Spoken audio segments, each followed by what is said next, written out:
Welcome to A Magical Life, Health, Wealth and Weight Loss. I'm your host, Magic Barclay, lead practitioner at Holistic Natural Health Australia and #1 best-selling author. In this podcast, I aim to give you practical tips on how to accelerate and sustain your health, increase your financial, spiritual and emotional wealth, and to look at something that haunts many of us needlessly, weight loss. In some episodes, I'll have guests available to give you even more tips, but in others, the floor is yours.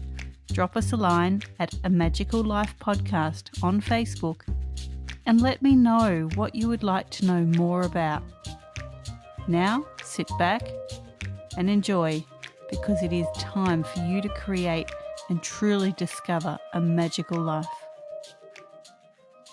Welcome back to A Magical Life. I'm your host, Magic Barclay.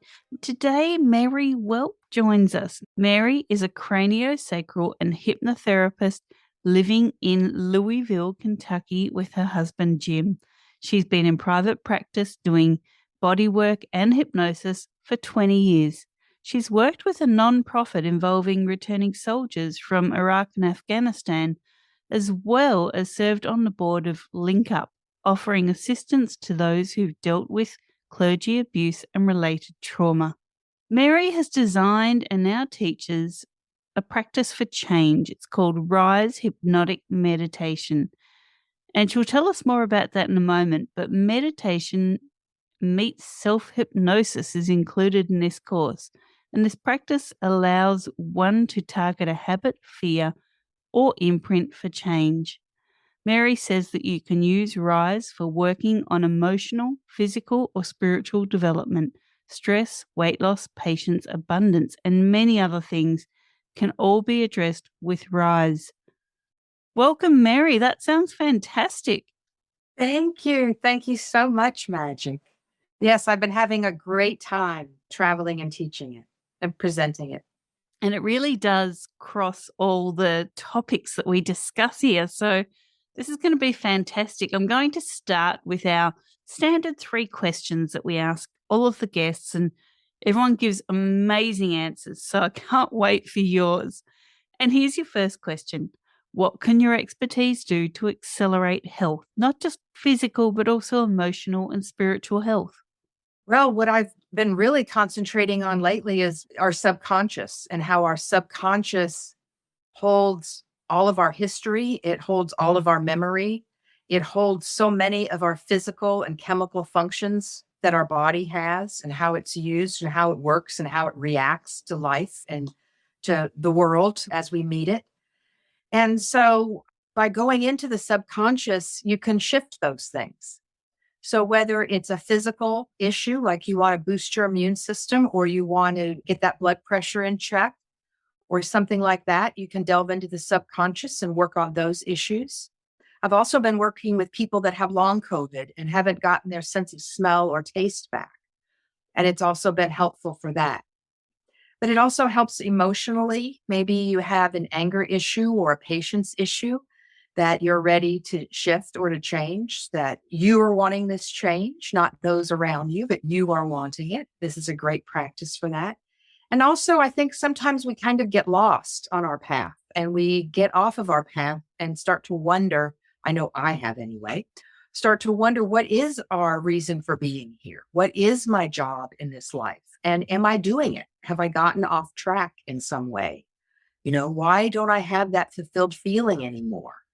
So you can also use it to kind of go inside and have a check-in and say, okay, what's working? What isn't working? And if you're willing and wanting, you can definitely shift and change out of some old habit, fear, and patterning, imprinting. Definitely. And I was nodding along as you were talking, and there's just so much there that we can explore.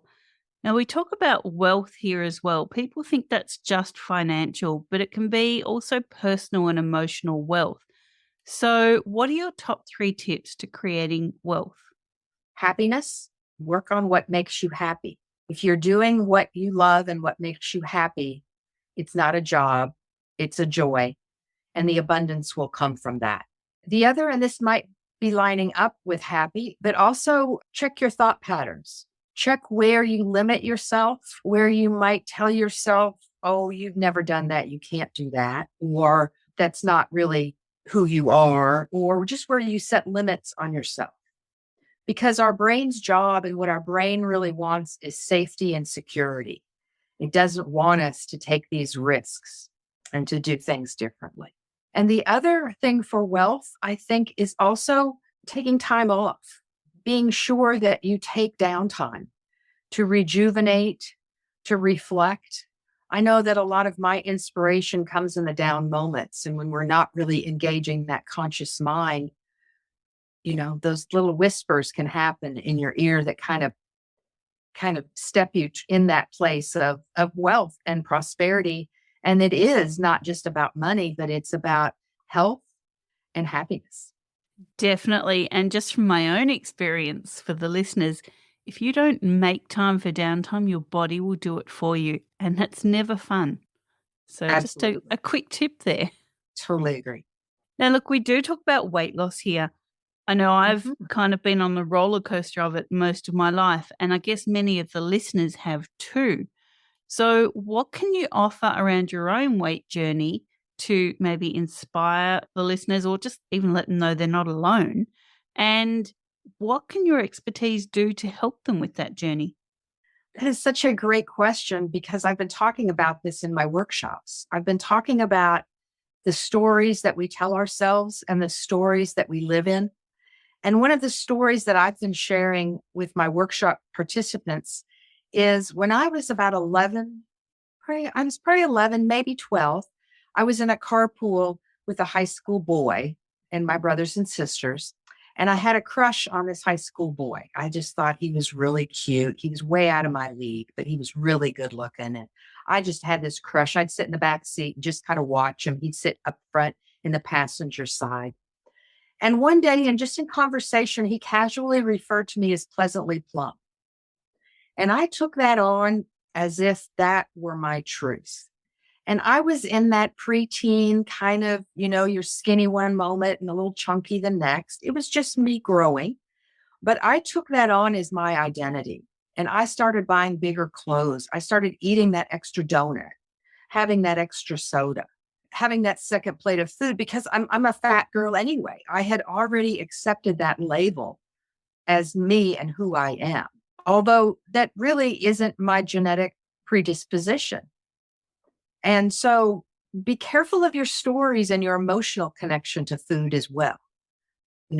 Where those self-images came from. Who told you what? What did you read? What did you see? What did you think? And again, our brain wants safety. So did we put on a little weight for safety's sake? I also worked with a woman who was working on weight loss, and we did a hypnosis session.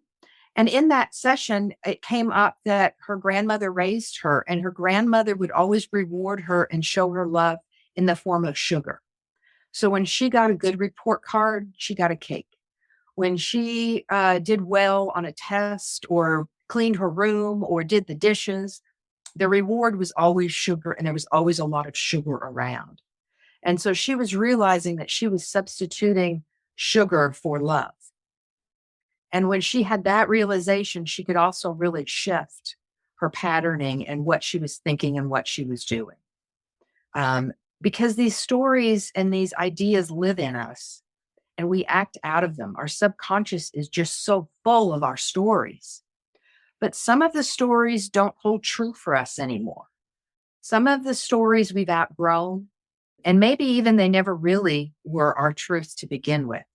But we just glabbed onto them because they were told to us by a person of authority, or maybe we heard it repeatedly. And so then we start to believe it for ourselves. So again, I would just really encourage people that are struggling with weight to look at your self-image and what you tell yourself. Couldn't agree more with you. And I know a lot of my weight gain came, or in fact, all of my weight gain came from my marriage. And so for me, it was, I didn't feel safe at home. So I'm just going to make myself as unattractive as possible for safety. And that kind of changed the way my body reacted chemically. I kind of got stuck in that safe situation, which became unsafe. So, yeah, I mean, really do look at where that's coming from, listeners. You know, I'm a blank canvas, I'm an open slate. I will tell you my struggles, not for sympathy, but so you can learn from me that, you know, safety is key. We've spoken about this a million times on this podcast, but really look at, are you really safe? Because what your body is doing to keep you safe will eventually make you unsafe. Right, right. And can you find your safety? You know, once you do find your safety, then how can you coerce or soothe your body into accepting that it's okay now? Exactly. Now, look, I'm loving this conversation. Before we go on, though, our listeners are used to us offering a freebie. So, what can you offer the listeners? Where can they find it? Absolutely. I have a 15-minute guided meditation on my website for negative thinking. And it's great for negative thinking, but it's also really good just to bolster whatever you would like to have more of in your life. It's really that much of an open book, but it's a wonderful self-hypnosis guided meditation. It's at www.risehypnoticmeditation.com. And please check it out. There's also some other videos on the website that tell you about how RISE works and why it works. Terrific. Now, look, let's talk more about RISE. Many people think meditation is kind of sitting quietly and staring at navel, contemplating life. So, tell us about RISE. Tell us about how it targets what we need it to, and how can people start to apply this practice in their life? Well, what RISE is an acronym for the 4 steps of self-hypnosis. So when you relax, R is for relax, I is for imagine, S is for suggest, and E is for empower. So I wanted to make this practice really simple. So when you sit down to do it, you don't have to have a piece of paper. You don't have to get your headphones out.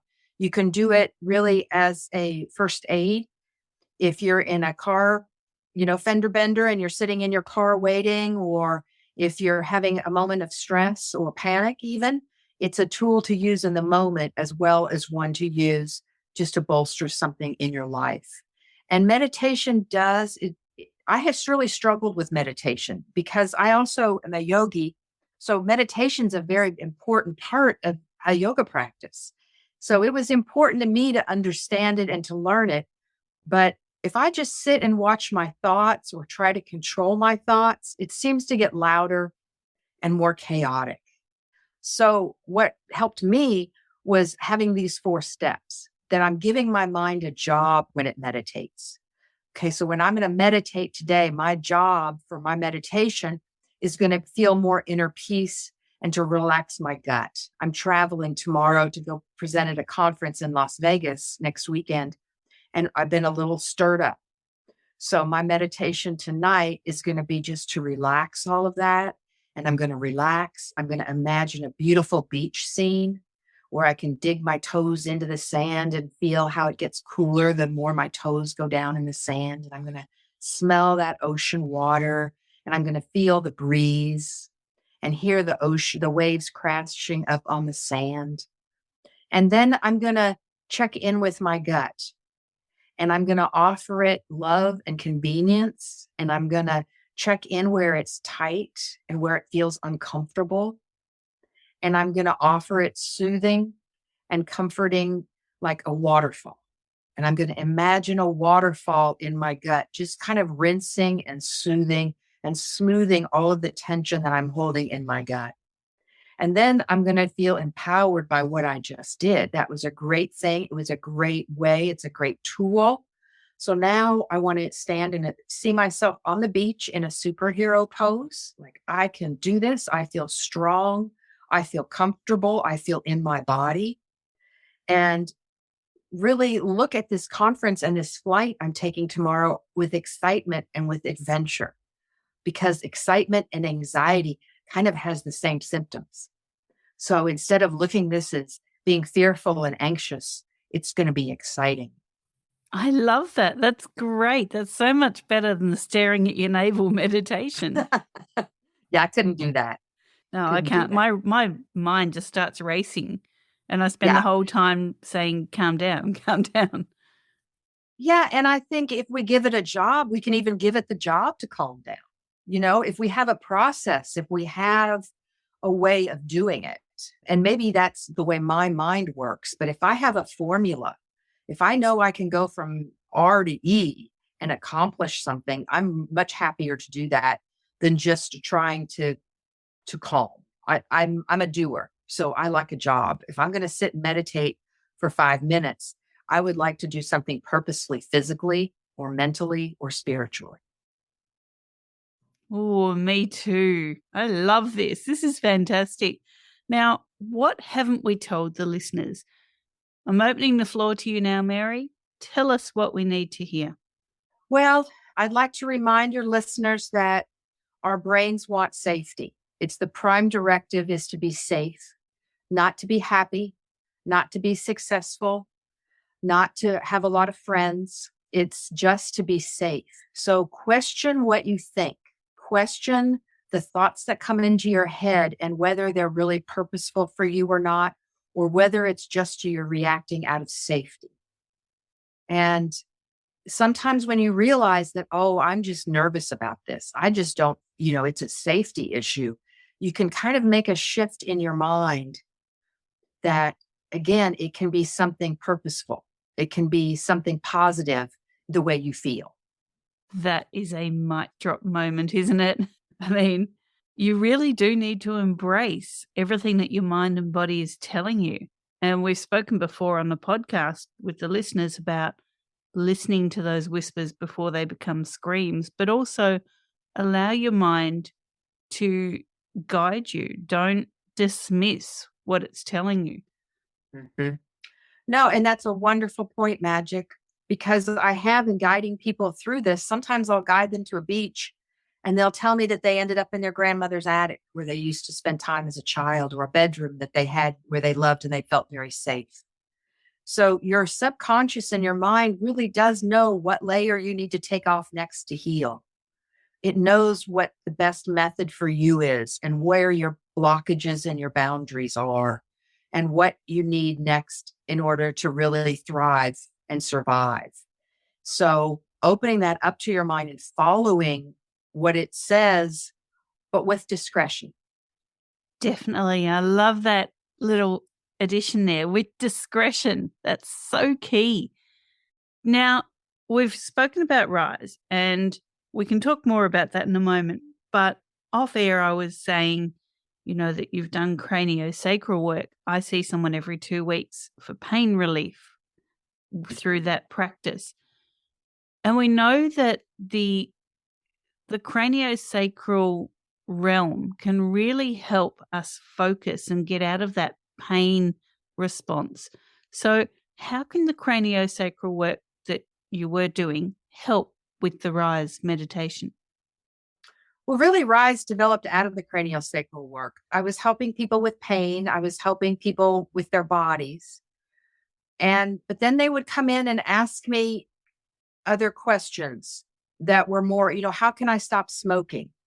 How can I have more patience with my children? How can I have better boundaries with my mother? They were coming to me with other bigger issues. Why do I fear this crossing over a bridge in my car? And I have to do it every day for work, but I panic every day when I drive my car over the bridge. So these were very real problems that people were coming up against, that I needed something a little bit more than the craniosacral. But they're a beautiful combination because the craniosacral really relaxes you very deeply and very profoundly. And it gets all of your cerebral spinal fluid and your circulatory system and all of your systems functioning really well. So that then when you ask to go deeper and you ask the subconscious a question, it happens much quicker and much faster. you don't really have to do the relaxation part because the craniosacral already gives you that deep sense of relaxation. So when I was seeing people, when I see them in their homes now, or when I had an office in the past, I would do the first half of the session would be the body work in order to relax them and to find any places in the body that were where there were restrictions or blockages. And then the second half would be to address whatever issue or problem that they were challenged with at that moment that they would like to take on and shift. That is brilliant. Now, Mary, out of your own experience with RISE, what have you been able to achieve? What have been the key focuses and the things that you focused on? Were they actually your takeaways? Well, no, there were actually some surprises. The work, again, kind of has a life of its own. So it's really fun to do a workshop and see where people go. But it is really giving people a sense of accomplishment. And this is a practice that they can do. That once they learn how to do the 4 steps and why you do it in a certain way, they feel like they have a tool for life and that they may want to take on a boundary issue today, but maybe next year it's about something else. Maybe they'll, are going through a hard time for some other reason. Or maybe they're an athlete and they want to have a better performance. They want to increase their speed or their flexibility or whatever they would like that way too. They can also use it that way as well. So it's so multifaceted. You can use it really for whatever you would like more of in your life or less of. And it's really you deciding what serves you and what doesn't serve you and making that distinction. Because when you set the intention and you say, okay, energy, I'm no longer want to do things this way. I'm ready to shift them and do them that way. Then the energy knows where to go. You've given it a job. You've given it a direction. You've told it what to do, and it will happily do that for you, especially if it's towards your healing. It will happen very quickly and very easily because our bodies want that. Our bodies want balance. Our minds want it. Our spirits want it. They want to be balanced. They want to be happy. They want to be productive and fruitful. But we all run into times in our lives where we get in a hole. We get stuck. We feel off our path. We get swayed. We lose ourselves either in someone else or something else. And we kind of forget that sense of who we were when we came into this world and what our jobs were. So it's a great way too to also go in and connect. And I'm seeing that in a lot of people that they're really kind of coming to life where they felt stuck and in a hole. And now they're ready to wake up and they're ready to engage life again. And this is a wonderful daily practice for them to really bolster that. Listeners, we bring you so many things that we suggest you try or that you look into. This is really one that I'm going to urge you definitely get onto this because guess what? Straight after this chat with Mary, I'm onto this website and it is www.risehypnoticmeditation.com. Listeners, I always bring you so much great stuff from our guests. Again, I'm urging you, jump onto this. Really, you need to be at one with your mind. You need to allow your mind to guide you rather than shut it down. And I think we do so much, to try and fix things. Get some answers. This will give you some answers. I cannot tell you enough that you need to allow your mind to bring those answers to the forefront. So it's www.risehypnoticmeditation.com. Mary, I've really enjoyed this chat. And before we let you go, some of your work in your bio is fairly heavy, helping returning soldiers, working with a non-for-profit, and certainly clergy abuse and related trauma. They're really heavy things. How did you get into those and how did you feel coming out of that? I got involved in both of those out of opportunity. The clergy abuse, I was working at an alternative health clinic that based their operation out of one of the offices in the clinic. And so I started seeing some of their clients, and the craniosacral work was really helping them. And so they asked me to be on the board, and it was very heavy, but it was also very rewarding because I could see the layers of the trauma come off of them. And I could see them realize they didn't have to carry it so much or so heavily or in such a burdened way. And the working with the soldiers was also an opportunity. I was at a conference and met a gentleman who was a lieutenant in the Army and was coming back. And he had found Reiki and craniosacral work and found that it was very helpful with his trauma and with his PTSD. So he was getting a group of soldiers together, and we had a bunch of different therapists together, and we would do workshops with them, a week long, out in nature. And it was really my father who inspired me to do that work, because my father was in the Korean War and he would never speak about it.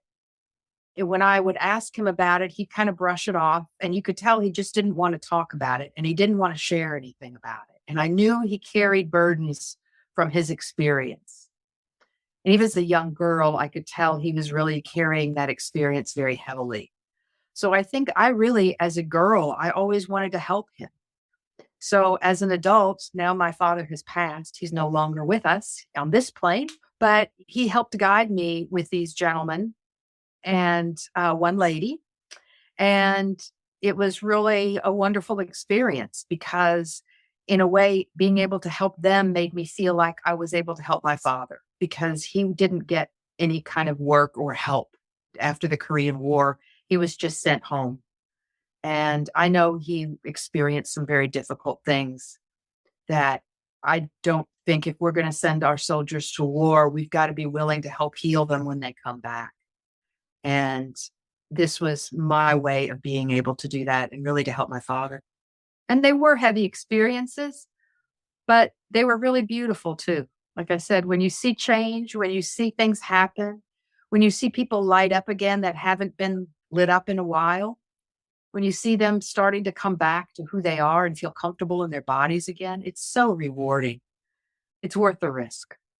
Thank you so much for sharing that, because I know people were probably listening to your bio earlier going, but you haven't mentioned those things. So I really did want to touch on that. Again, Mary, thank you so much for joining us. This has been such a great conversation. Oh, so fun. Thanks for the invitation, Magic. My pleasure. Now, Mary's website is www.risehypnoticmeditation.com. This was your episode 216 of A Magical Life. Listeners, please go ahead and give us some Apple reviews. We would love to see those great reviews coming in. And look, I very rarely do this. In fact, I don't think I've ever done this before, listeners. But I would love to give a shout out to a very special listener who sent me a message on Facebook. Her name is Mara. She is the director of the St. Andrews Wildlife Shelter in Victoria, Australia. And she told me how much she's loving this podcast. And I would just like to say, as lovely as that is hearing from Mara, please, listeners, support your local wildlife shelter. If you can support Mara at St. Andrews Wildlife Shelter, please do. The work these people do is fantastic. Mara here is known as the Possum Whisperer. She is an amazing lady. She has a best friend called Bruno the Wombat. And, big shout out to Mara. I really did love seeing that message. But more than anything, it touched me that, Mara, that you have time to listen to this podcast with all the things that you do. So thank you so much. Like I said, I never do this, but it needed to be done. Don't forget those Apple reviews and go forth and create your magical life. Thanks for listening today. Please subscribe to hear future episodes, leave a review, and share this podcast. You can follow us on Facebook at A Magical Life Podcast or at Holistic Natural Health Australia. That's holistic with a W. You can find us on Instagram at Holistic Natural Health or at www.holisticnaturalhealth.com.au. self-hypnosis.com.au. That's where you'll access all sorts of articles, freebies, and more.